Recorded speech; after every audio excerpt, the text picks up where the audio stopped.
The New York Giants fell to 0-3 on Sunday night with a 22-9 loss to the Kansas City Chiefs. Second time in 3 games that the Giants have put together a mostly listless offensive performance. And here we are once again with your New York Giants going in the wrong direction at the start of another NFL season. Here to help me break it all down, to try to figure out what's next and try to come up with some answers as to what the Giants can do is Big Blue View's Tony DelGenio. Morning, Tony. You look a little more spry this morning than I am. maybe it's a first of all, good morning, and maybe it's just because I've had over a half century of watching Giants teams like this most of the time. Oh, hey, I've watched most of those teams too. So going all the way back to the miserable late 60s and the decade of the 70s. I've watched all of that too. So we should be used to this, but it's still not fun, and it still makes you shake your head. Tony, we're going to spend a decent amount of time talking about Jaxson Dart, talking about what's next, but before we get into that, we were talking about this with some people before the game.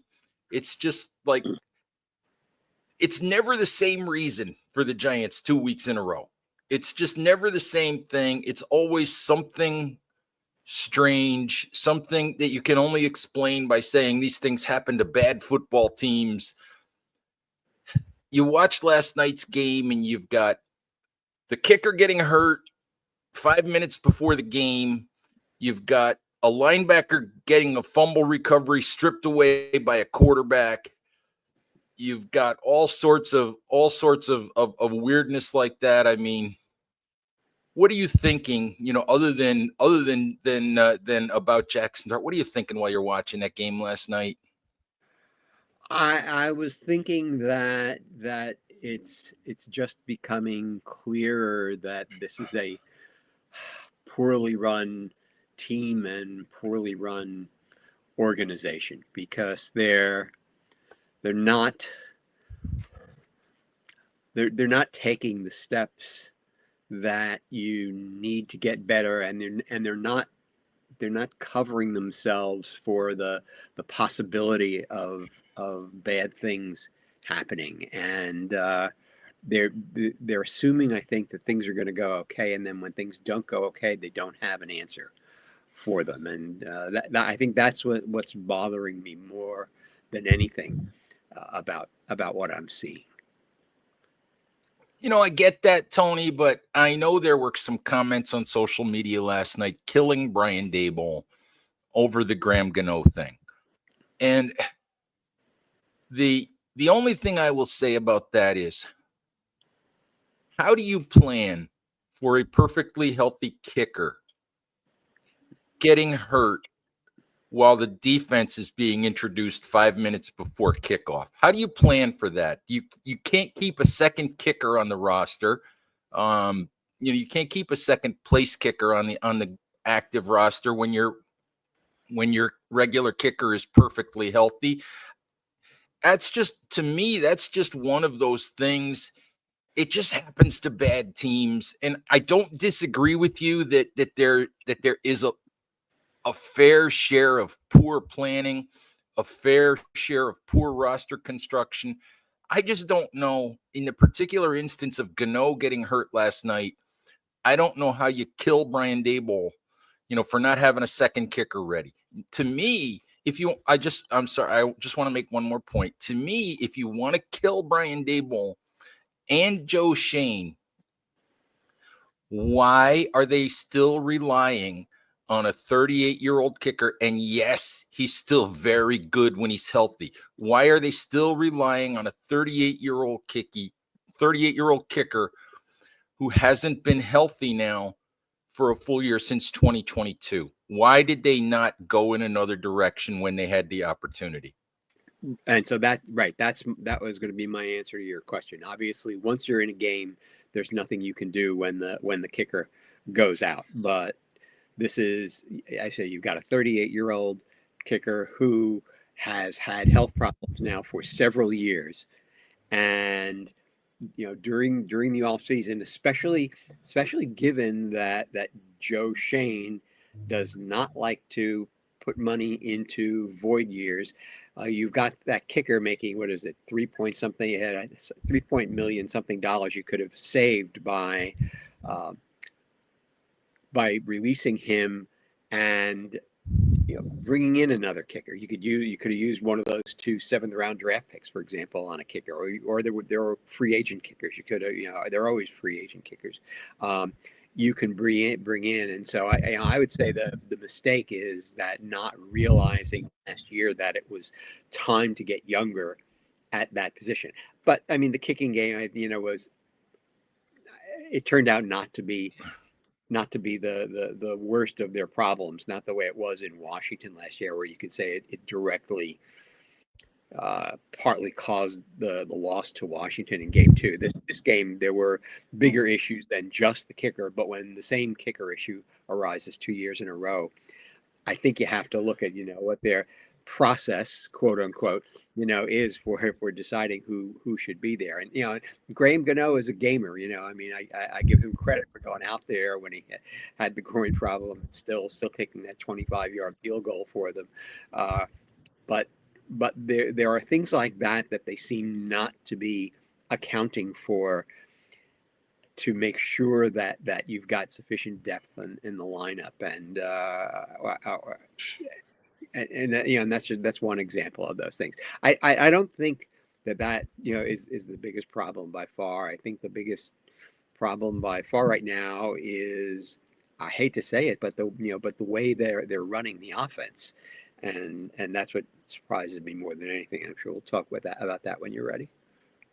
Sure. The last thing I'll say about Gano, the Giants are still skirting very, very close to the salary cap, they've got very little money under the cap at this point. They're still going to have to do some things during the season, probably, to get through the year. They could have saved, I think it's 3.1 million by cutting Graham Gano against the cap. And I have had, and going beyond Gano, I think you can go back to last year. You can probably go back to the year before. Roster construction, game day decisions about who had a uniform and who didn't, things of that nature that that are questionable. And to me, the Gano thing last night, if anything, that's another thing where you just say, like, as you were indicating, they just weren't prepared. Even in week 2, the James Hudson meltdown, I gave the Giants all kinds of credit for going out and finding an actual swing tackle, so they didn't have to plan on having Josh Azudu, who's really a guard, try to play tackle. So, but that clearly hasn't worked out. The choice of Hudson clearly has been a disappointment. So you wonder, who was it that made that recommendation, and why did they choose James Hudson as the guy that they would try to rely on? And it seems like everything that they try, just in some way, shape, or form, just doesn't pan out the way that they think it's going to pan out. At least it's been that way for a couple of years now. Yeah, and I think the last part of your statement is the thing, right? It's been that way for a couple of years now, right? And so everybody's going to make a bad decision sometime, right? And that's the NFL. You can't guarantee that the guys you put on the team are going to be the right ones. But the thing I think that we're seeing now are types of problems that crop up over and over and over again. The swing tackle situation was a good example of that. The kicker situation now, I think, is a good example of that. I would argue that even their linebacker situation is a good example of that. That they don't have the depth that they need at the linebacker position, and it's magnified when you're playing a team like Kansas City that has a linebackers like Nick Bolton and Drew Tranquill, who are real assets to the defense. Giants don't have that at linebacker. I mean, they have Bobby Okereke, who has never been as good in Shane Bowen's defense as he was in Wink Martindale's defense. You have Micah McFadden, again, another unfortunate injury. He is a pleasant surprise for a 5th round draft pick. But then you have basically nothing below that, and so you're really kind of scrambling to find someone to get on the field all of a sudden when someone goes down and 2 players go down and get hurt. And so that's the thing. One of the not the thing. There's plenty of things, but that's the type of thing with the Giants roster that frustrates me, is that they don't seem to have gotten answers on the roster for the inevitability of injuries. The people that they have backing up, it's just not deep enough to actually make a go of it through a season. And we're only through 3 games. It's not as if we're in game 15, right? Right. It certainly doesn't help when all of the depth that you planned on, Darius Muasau, Chris Board, Demetrius Flanagan-Foles, it doesn't help when all of that depth that you planned on is also hurt. Mm-hmm. So, but these kinds of things just seem to continue to happen to the Giants. It's just amazing. Tony, you wanted to talk about the way that the Giants are running their offense. So I'm going to give you the floor. Go ahead and say what you wanted, about the way that the offense looks. Oh, I'm so puzzled. In 2022, I thought that Brian Daboll and Mike Kafka, they performed miracles with a Giants offense that didn't have much talent, and they managed to get through half, 2/3 of a season, fooling other teams with creative play calling and things that would maximize Daniel Jones' talent while not showing off his flaws and so on. And then teams started to catch on, but he still managed to get them into the playoffs and even win a playoff game where he was able to carve up an admittedly bad Minnesota defense for a game, but still a Minnesota team that had won 13 games, I think, that season. And I came out of that season thinking, wow, if you just get this group of coaches, some players, they will be able to have a really explosive offense. And so what we watched last night, and what I think we've watched now for a while, is a team that's not creative on offense at all. And by creative, I don't mean trick plays, but I mean ways of getting receivers open that force defenses to make choices where they can't take care of everything. And so when I'm watching the Giants last night, I'm saying this looks like Jason Garrett's offense. This looks like 4 guys running to the sticks. I mean, they seem to have no idea of what to do in the red zone to get receivers open. Their receivers are going vertically, not horizontally. They're not. They were facing a too high defense most of the night last night, and I think that shouldn't have been a big surprise to them. And too high defenses have been very successful in the NFL the last few years. I mean, thank you, Vic Fangio, especially. but there are ways to attack two high defenses, and I think the Giants have a problem of creativity. They're not having route progression, not progressions, but groups where you put multiple receivers into a safeties area and force them to make a decision. Do I want to take the shallow guy or the intermediate guy, or do I want to take the intermediate guy or the deep guy, and whatever? And there's always going to be one that's open, and you just wait for the safety to kind of make the decision as to which one he's going to take out of the play, and then you go to the other one. But the Giants aren't doing things like that. The other thing, and this is again maybe a feature of roster construction rather than play calling, is that the Giants' running game doesn't scare anyone. Cam Scadaboo is starting to scare, I think, opposing defenses. Maybe not the coaches so much as the actual people on defense who have to absorb his hits as he goes right into them.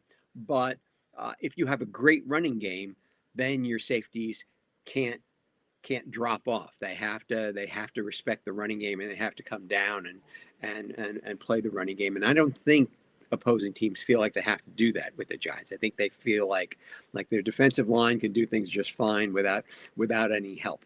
And so a quarterback like Russell Wilson, who is, he's great at doing some things, but he's very limited in doing other things, winds up then not having a lot of choices. And so he's getting pressured a lot.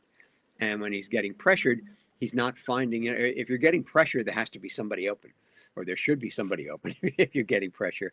And he's not finding the guy who's open. Instead, he's throwing passes to receivers who are covered and getting intercepted. And so to me, that's on the coaching. That's not so much. I mean, the ability of the offensive line to run block is one thing, and that is a Joe Schoen problem. But the play calling and the philosophy of the offense that I'm seeing this year is something that's just kind of puzzling me, and I just don't get it for a coach that I thought was an innovative play caller. I get that, Tony, and here's the thing, and what I want to say about 2022, and I'm going to talk about Daniel Jones for a minute too. 2022. Brian Daboll won Coach of the Year for a reason. Mike Kafka got head coaching interviews, which he's still been getting. He got those for a reason, because the Giants overachieved. They got more out of that offense than they should have. They were able to figure out what Daniel Jones and that offense could do, how they had to play to be successful. My issue since game 1 of 2023 with Brian Daboll, Mike Kafka, the entire Giants offensive staff, et cetera, is that they looked at what they did in 2022 and they said, oh, that's nice. And then they blew it all up. They blew it all up and decided to try to play a completely different way. They tried to put the game in the hands of the quarterback and just say, here, drop back and throw the ball a gazillion times and do everything yourself. We just paid you a whole boatload of money. So now just go earn it by doing everything yourself. Go be Josh Allen. And they spent 2 years doing that. And now I look at this team, and I think you're right. They still don't have an idea what they want to do on offense. Maybe that has something to do with the offensive line, which I'm sure it does. Cam Scadaboo is a good running back. So is Tyrone Tracy. I think Tyrone Tracy was showing that last night before he got hurt. The fact that the Giants have not been able to run the ball consistently is not the fault of the running backs. It's the fault of the fact that they can't run block, or they can't design. They can't figure out what it is that they do well as a team, running the ball. And I love the Jason Garrett comparison, because in the Jason Garrett days when Joe Judge was head coach, I used to think that Jason Garrett after a while was taking ideas from everybody. You, me, the guys who swept the floors at Quest Diagnostics, anybody that wanted to write in with a play call. He was taking ideas from anybody and just throwing stuff up against the wall. And right now, I'm not even sure the Giants are throwing stuff up against the wall. They hand the ball off a couple times, then they run a zone read where Jaxson Dart hands the ball off, and then they just chuck one down the field. And that's the extent of their offense, and I don't get it. I think that it's long past the time we give Brian Daboll credit for the work that he did with Josh Allen, but he's not some sort of offensive wizard. He's not Kyle Shanahan. He's not Sean McVay. He's just not that. And but it makes you shake your head because they do look like we thought the quarterback play would be better, and it was for one game. It certainly wasn't in weeks 1 and 3. But as Chris Cheney's points out, I mentioned Daniel Jones, and Jones is 3-0. Indianapolis is playing really well. And guess what the Colts are doing? The Colts are using mostly the Giants' 2022 offensive plan with Daniel Jones. Use his legs, use play action, create easy throws for Jones, create simple throws. Don't just put him in shotgun and with no play action and have him throw the ball on first, second, and third downs. But I don't get it. I just don't get it, because both of these guys, Daboll, Kafka, they've got people with pedigrees in that offensive coaching staff, and I just don't get it. Yeah, that's the thing, right? Is that right, Brian Daboll, it's not just Josh Allen, but right, he was down at Alabama when Jalen Hurts and Tua were there, right? And those teams had a great offense as well, and so you figure that this guy knows what to do with quarterback talent. Mike Kafka comes out of the Kansas City, right, organization, and again, it's hard to know exactly what he did when he was with Kansas City, but certainly he was nursed in the Kansas City philosophy, and he was a quarterback himself. He was an NFL quarterback himself, and so he knows what it means to play a quarterback in the NFL, and so you have what looks like it should be good coaching wisdom there for the offense, yet you're not seeing that translate into an interesting product that they're putting on the field.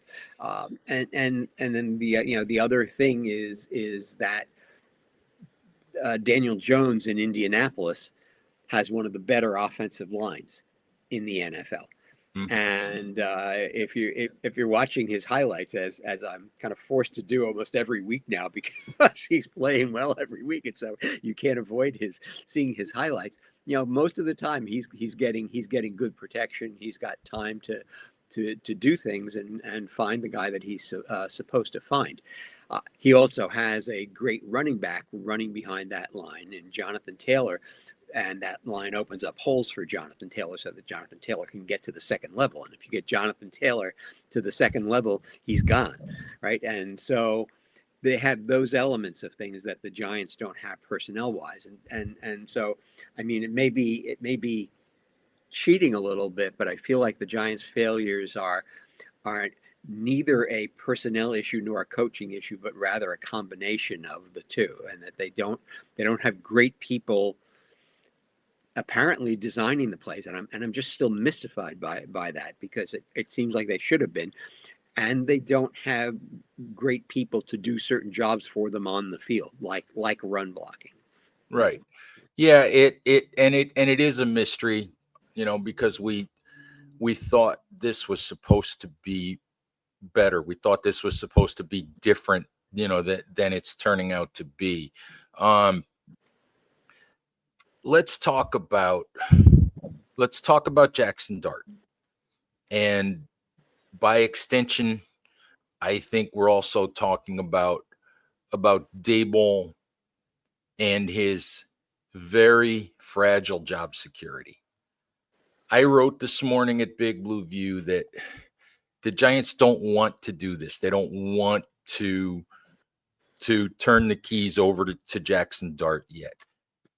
Russell Wilson is a Giant because that wasn't the plan. The plan was to go as slow as they could with whatever rookie quarterback they drafted. That's why Jameis Winston is a Giant, to help mentor, the young quarterback. But I don't know.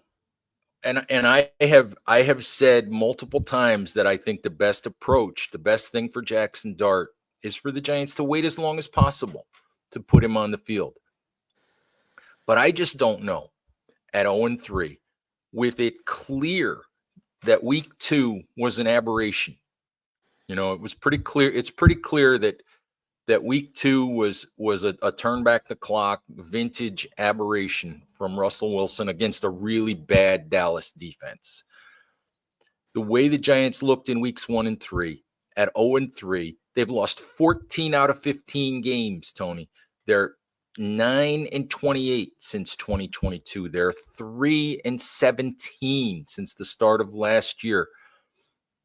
I don't know that Brian Daboll has any other choice but to play Jaxson Dart at this point, to turn the keys over to Jaxson Dart and see what happens. It might be the only way he can bring some hope to this franchise, and the only way that he can possibly save his own job.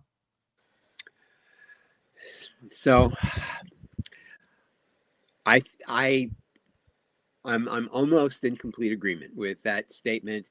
I think I would wait one more week, and the reason is that next week you're playing a Chargers team that is kind of starting to look like one of the best teams in the NFL. Giants never beat the Chargers anyway. I think they haven't beaten the Chargers since the 1990s, if I remember correctly. It's like the Chargers eternally have cursed the Giants for the Eli Manning, Phillip Rivers trade. But the Chargers are a good team now. It seems like they finally have a receiving core that can make the most out of Justin Herbert's skill.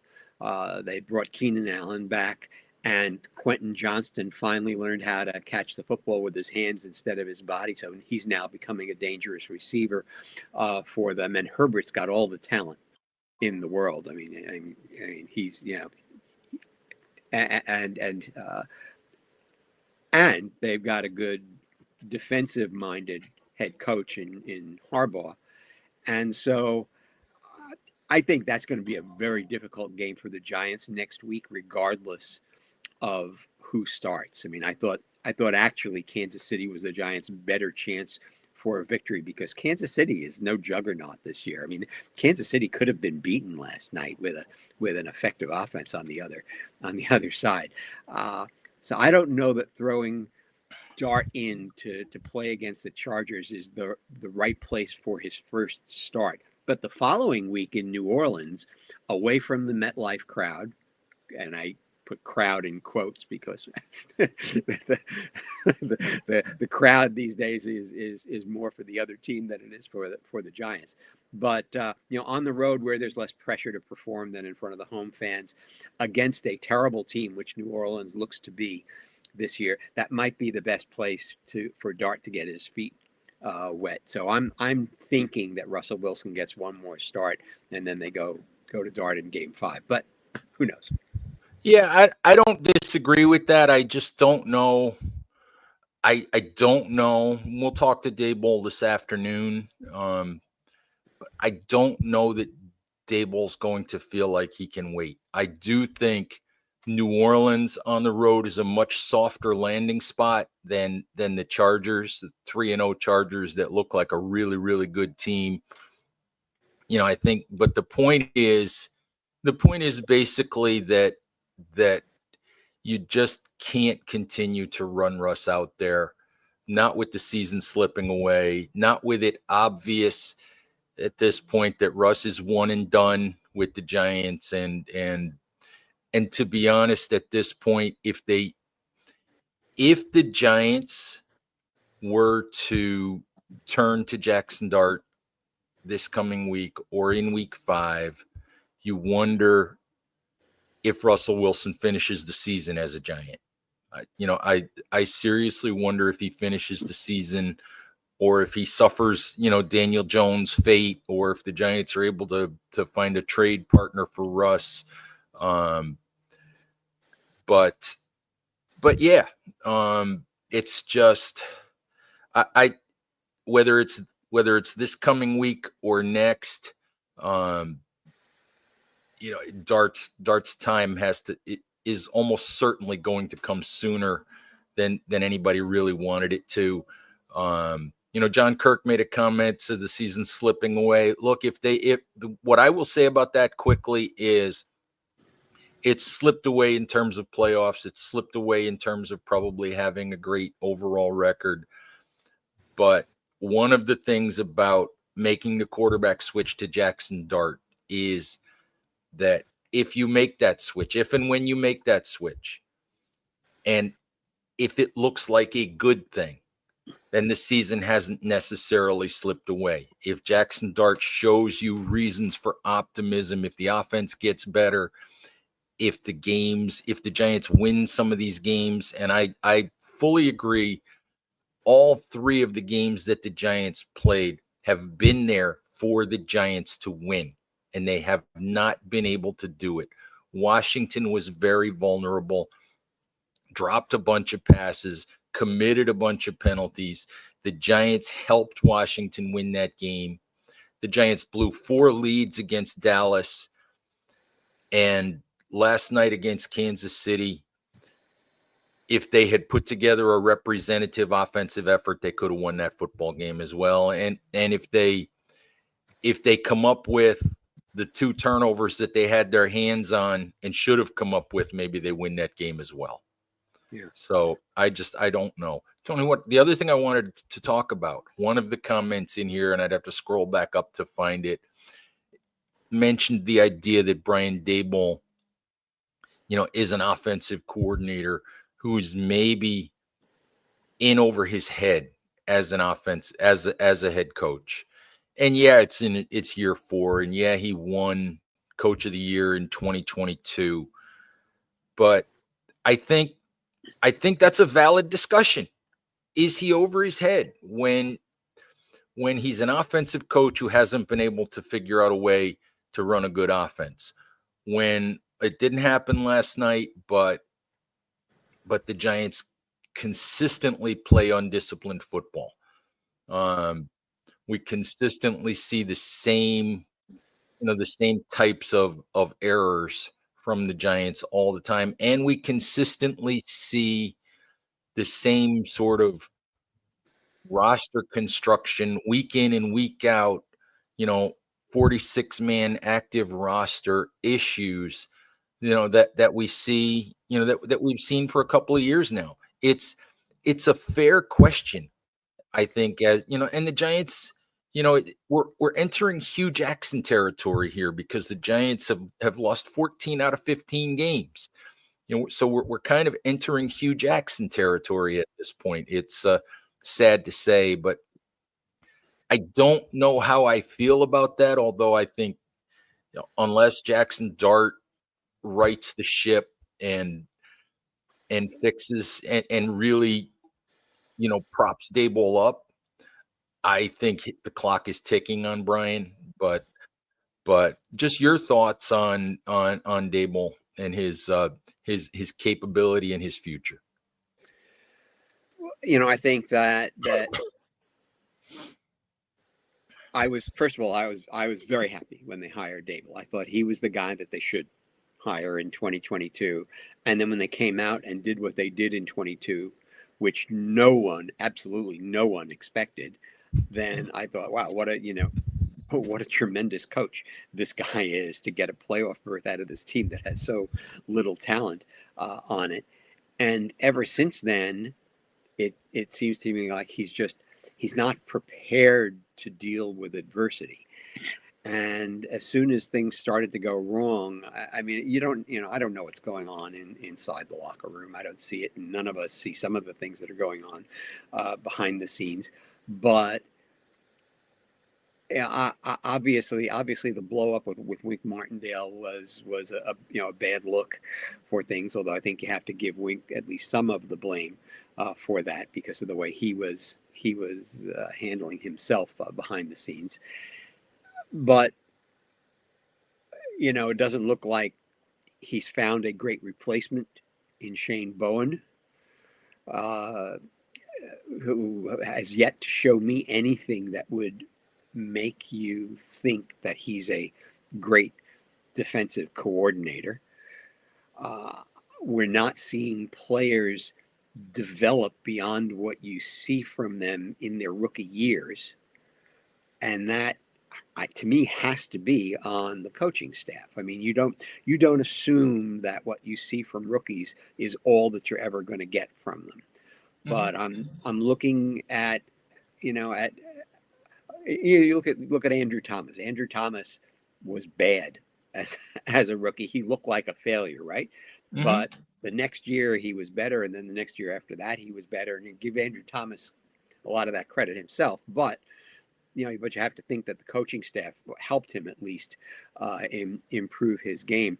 I'm not seeing the Giants' young players get better over time, and so that has to be on the coaches. I mean, I'm looking at the defensive backs they drafted last year, Drew Phillips and Tyler Nubin, and I'm not seeing them look better this year than they were last year. I feel like there are always these questions behind the scenes of Daboll's relationship with his position coaches. He had to get rid of an offensive line coach after 2 years and bring in a new one. I think he brought in a good one actually in Carmen Priscillo. So that's good too.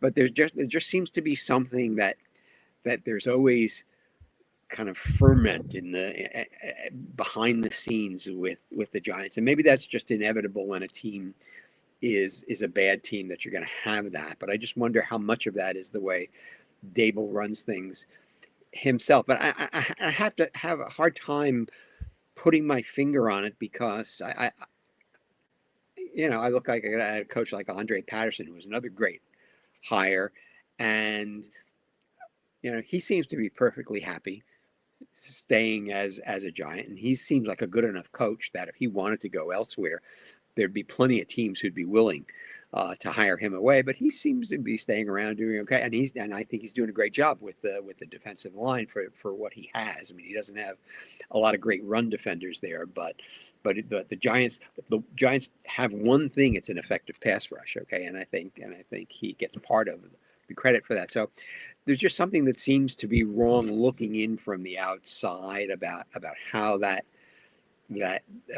team is run, and I hate the way Daboll is so evasive in all of his press conferences. Not that it's all that important, but he just gives you the impression that he's someone who has things to hide, someone who's not uncomfortable or who is uncomfortable being in the spotlight and things like that. You see other head coaches who are such naturals dealing with the press, and they seem to be kind of, I don't know, okay in their own skin, and Daboll doesn't seem that way, and I just wonder what's going on behind the scenes, and I just. But all that is speculation. The part that's not speculation is that they've lost, what is it, 15 of the last 16 games or something like that, and that's really kind of all you need to know, I think, about the whole regime. And so while I thought it were two great hires that they made back in 2022 with Daboll and Shane, I mean, the evidence has mounted that they weren't great hires, and I think we're just seeing that something is going to happen fairly soon. It wouldn't even surprise me if something happens before the end of the season. And I know that is something that John Mara hates to do. The only time he's done that was in 2017 with Ben McAdoo and Jerry Reese, and the reasons for having done that went beyond the 1-loss record. That was another 3-win season, but that all went beyond the results on the field. That had a lot to do with all of the issues behind the scenes, with Janoris Jenkins just deciding to not come back from the bye week and not bother to tell anybody, with Eli Apple, going to the press with his complaints about the coaching staff, and a lot of, and the Eli Manning situation that year that caught John Mara by surprise and sort of blew up in the organization's face. The thing with the Giants, and it's funny, we were talking about it last night, because even before the game, it's always something different. It's always something. There's always something that it seems like the Giants aren't prepared for. Whether it's week 1 of the season, which they're annually not prepared for,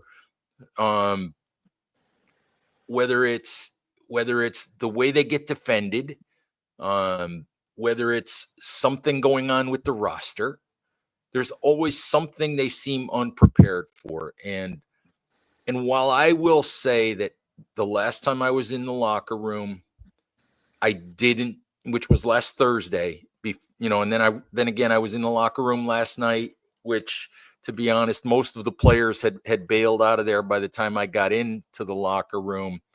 But when I was in there on Thursday, I did not get the impression that the players had given up. I didn't get that impression at all. How long it remains that way, we'll have to see. And to me, that's another reason maybe for going to Jaxson Dart, is to just inject some energy into the situation and give guys, something to say, hey, we're trying things here. But something that has bothered me and sort of raised my antenna a little bit, Tyrone Tracy questioned the play calling after week 1. He wasn't the only one who questioned the play calling. I know he's gotten heat for it. I had a long conversation with John Runyon, who questioned the play calling. He also questioned the preparation, because he pointed out that there were things that the Commanders did with their defensive line that the Giants were not prepared for. And when you're questioning the preparation, when you're saying we weren't ready for A, B, or C that the other team did, you're questioning the coaching staff. You're questioning what they were being taught. So there is an undercurrent of guys questioning what they're hearing from the coaching staff. And that's not a good thing either, because if it doesn't turn around, then you're going to have guys check out. If it doesn't turn around soon, you'll have guys check out. Yeah, and again, it's hard to know from the outside how much is the coaching and how much is the players. But you have, we were talking about Indianapolis a little bit. Okay, think about what's happened in Indianapolis over the last few years, right?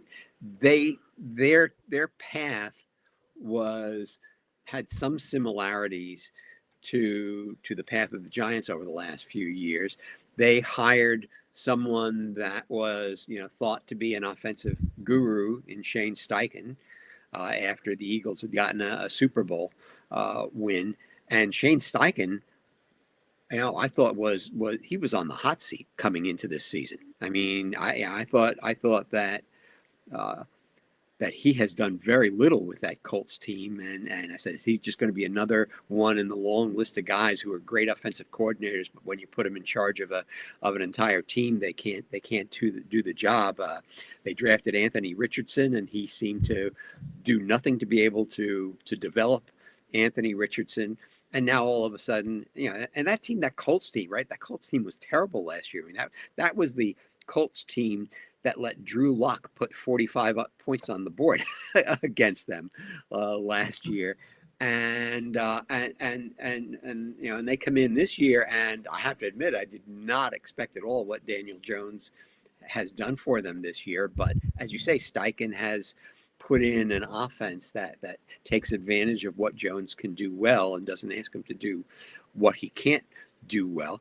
And I think it's worked beyond anyone's wildest dreams there. And so, you have examples of these coaches who come in and make things work. And that reminds me so much of Daboll in 2022.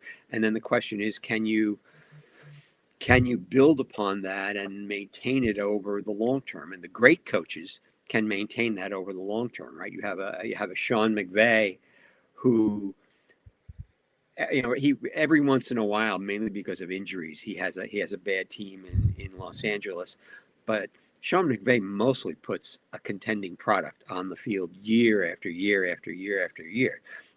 You got to say the same thing about Jim Harbaugh and a couple of other head coaches around the league that they've and John Harbaugh in Baltimore. I mean, they're always contenders in Baltimore year after year. They haven't won a Super Bowl yet, but they're always a contending team, right?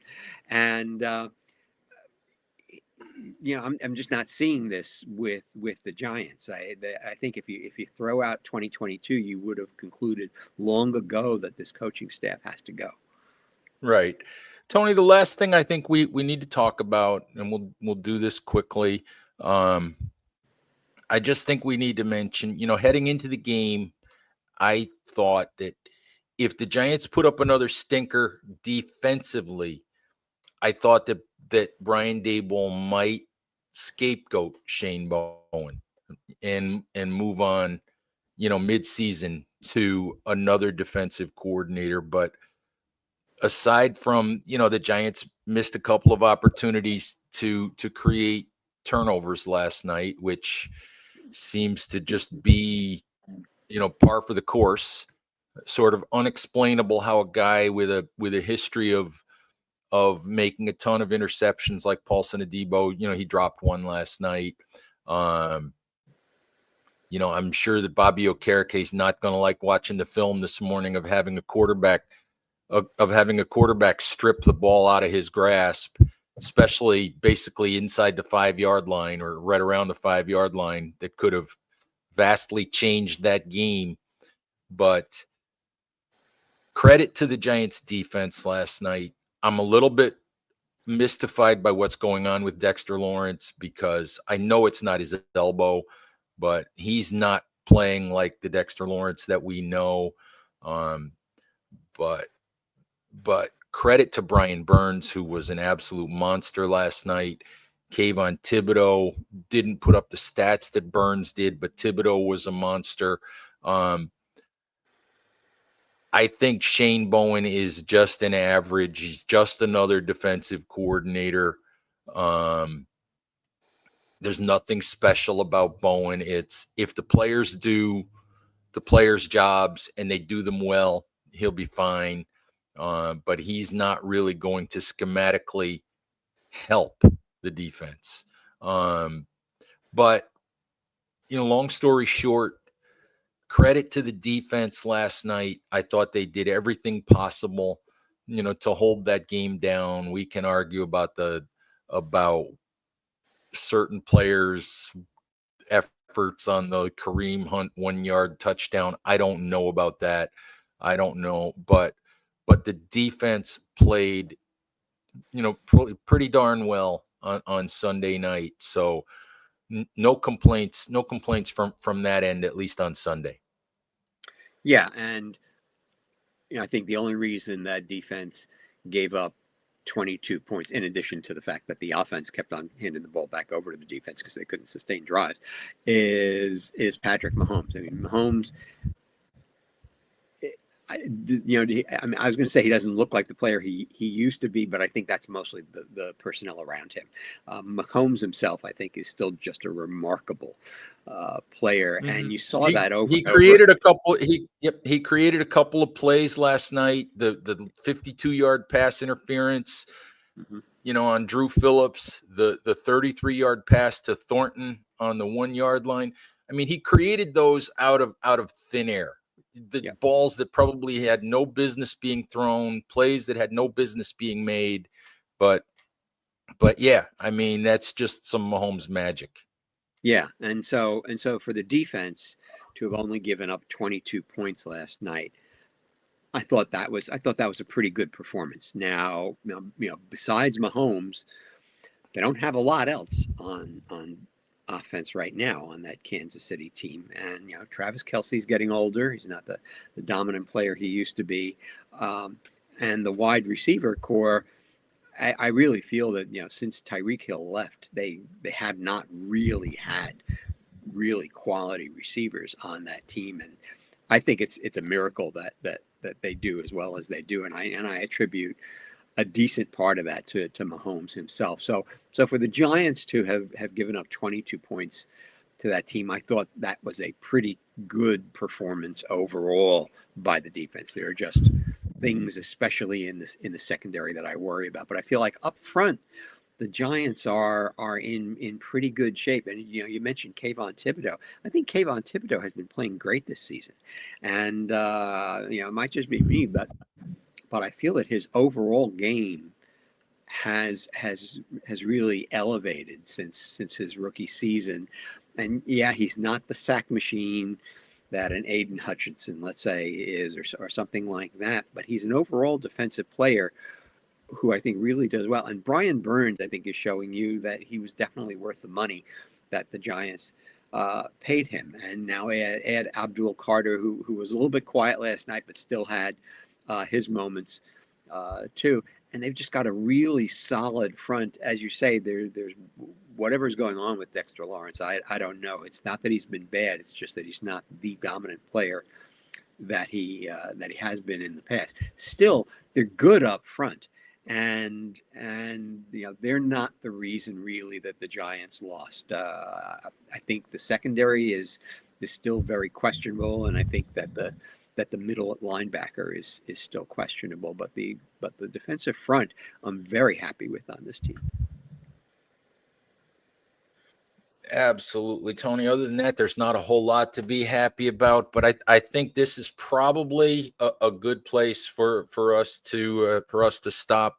I think we could probably go on for another hour dissecting every last little detail of what's wrong with the Giants. But I think there will be plenty of time for that, and plenty of time coming up to discuss candidates to be the next head coach if and when we get there, candidates to be the next GM if and when we get there, because it does seem like we might be headed in that direction. So Tony, I think we'll call it a day there, and I'm gonna pack up and get out of this hotel room. So have a safe trip. All right, Giants fans, thank you as always for watching. Please like, share, and subscribe to support the channel. Please stay safe out there. Take care of each other, and we'll talk to you soon. Bye-bye.